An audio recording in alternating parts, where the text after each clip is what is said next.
Eu já venho avisando há alguns dias que o grande consórcio de mídias acordou e já está descolando do Lula. Seria um plano para o Alckmin assumir ou alguma coisa assim? Não sei. Sei que eu vou fazer a leitura de uma matéria da Veja aqui com vocês, que fala sobre o Lula. E aí, a gente vai fazer uma análise e você vai ter o entendimento se tá ou não descolando do Lula. E na minha visão, é que sim. Eu acho que depois de tanto tempo, depois de um ano, eles viram que, sabe, não tem mais o que esperar desse governo. Já deu, já deu. Presta atenção nessa matéria da Veja aqui. Carta ao leitor de Veja. Lula parece mais interessado nos imensos problemas mundiais do que nas grandes questões locais. Só o título já retrata aí a indignação que a direita tem com Lula. E agora, um grande membro do grande consórcio de mídia que atacou Bolsonaro veementemente nos últimos 4 anos. Agora, para de passar pano para Lula e começa a encarar os problemas e as realidades de frente. Ou seja, peraí, quem é o Lula aí? O que o Lula está fazendo? O que o Lula fez em um ano? Você pode me citar as grandes contribuições do Lula para o Brasil em um ano? Não teve. Além de viajar, passear, falar besteira. Essa é a grande realidade. Leia comigo. Um dos mais brilhantes estadistas do planeta, o britânico Winston Churchill, não, e eles ainda citam o Churchill, só para você ter uma noção, tinha a rara habilidade de tocar um país em condições adversas. Entre tantas frases memoráveis, uma poderia ser repetida todos os dias no Palácio do Planalto pelo presidente e seus principais subordinados. Abre aspas. O esforço contínuo é a chave para desbloquear o seu potencial. Aqui é meio que ele diz para o Lula: tem que se esforçar, meu filho. Se você não se esforçar, não vai chegar a lugar nenhum. Embora as condições sejam favoráveis, a questão central é que depois de quase um ano do governo, muito pouco foi dito e desdito, e muito pouco foi realizado. Sem dúvida, é fundamental ter habilidade no discurso como Lula demonstra. E não há dúvida em torno da imagem do Brasil no exterior, agora mais positiva, isso não significa, porém, adiar as decisões que precisam ser tomadas imediatamente. Em diversos setores, o país está à espera de definições. Lula parece mais interessado nos imensos problemas mundiais do que nas grandes questões locais. Neste ano, ele já viajou para 21 países e fará mais 3 deslocamentos internacionais até dezembro. Durante o mesmo período, o presidente esteve em 16 estados brasileiros. Sim, o planeta enfrenta muitas dificuldades e vale a pena refletir. Precisávamos mesmo melhorar a reputação lá fora. Mas será que não haveria urgência na resolução dos rumos do país? Afinal de contas, o presidente foi eleito para tentar resolver os conflitos internacionais ou dos brasileiros. Você pode achar pouco, você pode achar, não, mas que isso? Ele está falando que o Lula tem uma imagem melhor lá fora do que o Bolsonaro. Não, mas ele está falando. Gente, esse pouco que você viu, para ser da grande mídia, do consórcio contra o Lula, representa mais do que você imagina. Representa uma decepção, representa uma quebra do amor, do relacionamento desse grande consórcio mídia com o Lula. E é assim que começa a queda de todo presidente. É com a mídia batendo. Um discurso aqui, um discurso ali, uma passaçãozinha de pano ali, tá tudo bem. Só que agora, você pega a Folha de São Paulo batendo, você pega Estadão batendo, você pega a Veja agora batendo, você pega a Globo batendo no Lula. Você entende que aquele período de paixão, aquela grande, tiramos o Bolsonaro, acabou.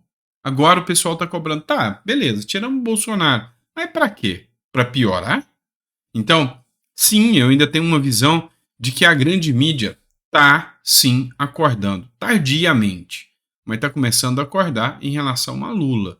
E eu garanto uma coisa para vocês, eu não sei o que vai ser da grande mídia, sei que apoiar a direita não vai ser, duvido muito que vai emplacar uma campanha com Tarcísio, ou com Zema, ou qualquer coisa nesse sentido, mas uma coisa eu garanto para vocês, Lula não dá, né? E aí teria que ser um nome, pelo menos, mais coerente, porque o Brasil tá com uma imagem péssima mundo afora. Isso é fato. Vamos lá. A matéria que a gente vai citar agora para vocês vem da Gazeta do Povo e diz o seguinte. E aqui eu tenho que concordar com Flávio Dino. Flávio Dino diz que país pode ter que discutir parlamentarismo após a saída de Lula. O ministro Flávio Dino, da Justiça e Segurança Pública, disse na manhã desta sexta-feira que o sistema de governo do país pode ter que ser rediscutido no futuro, por conta do crescente poder do Congresso sobre diversas pautas nacionais. O protagonismo, como do presidente da Câmara dos Deputados Arthur Lira, já deixou claro em diversas entrevistas e pronunciamentos desde o começo do ano.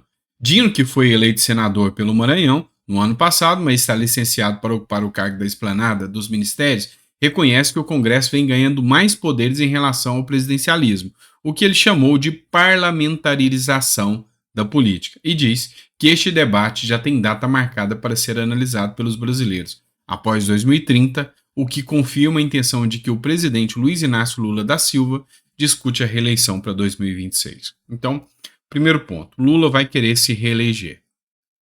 Sem o apoio da grande mídia e depois do Brasil inteiro estar vendo o que é a gestão Lula, eu duvido muito, mas muito mesmo, que Lula consiga uma reeleição.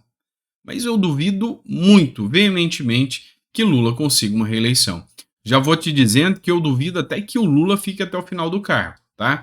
Eu acredito que o Lula fique até o final do cargo porque eles não querem passar a imagem de que o Bolsonaro era melhor do que o Lula. Então, nós vamos ter que engolir, talvez, até os 4 anos por causa desse motivo. Mas que ninguém, nem a grande mídia está satisfeita com Lula, não tá.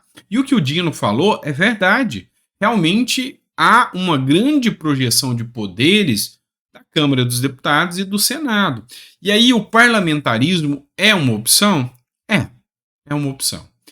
Por que eu opto muito mais pelo parlamentarismo? E eu apoio totalmente a possibilidade de fazer um plebiscito, um referendo para o povo escolher, e eu apoio muito mais o parlamentarismo do que o presidencialismo. Olha, a minha visão é de que é muito mais fácil você pressionar e cobrar aquele deputado que você elegeu do que diretamente ao presidente da República. O presidente da República ganha lá aquela quantidade imensa de votos e depois ele toma um lado ali, e é o que o Ives Gandra Martins falou, nosso Brasil é a democracia do voto, ou seja, você votou, depois acabou. Já o parlamentar, você cobra diretamente. O parlamentar tem medo da repercussão pública. Muito mais do que o presidente da República. O presidente da República está pouco se lixando com a opinião pública. Ele vai fazer e pronto. Principalmente o Lula. Você vê que o Lula não está nem aí. O povo vai, cobra e reclama, e o cara está gastando, e o cara está fazendo, e o cara está viajando, e não está nem aí para o povo. O parlamentar é diferente.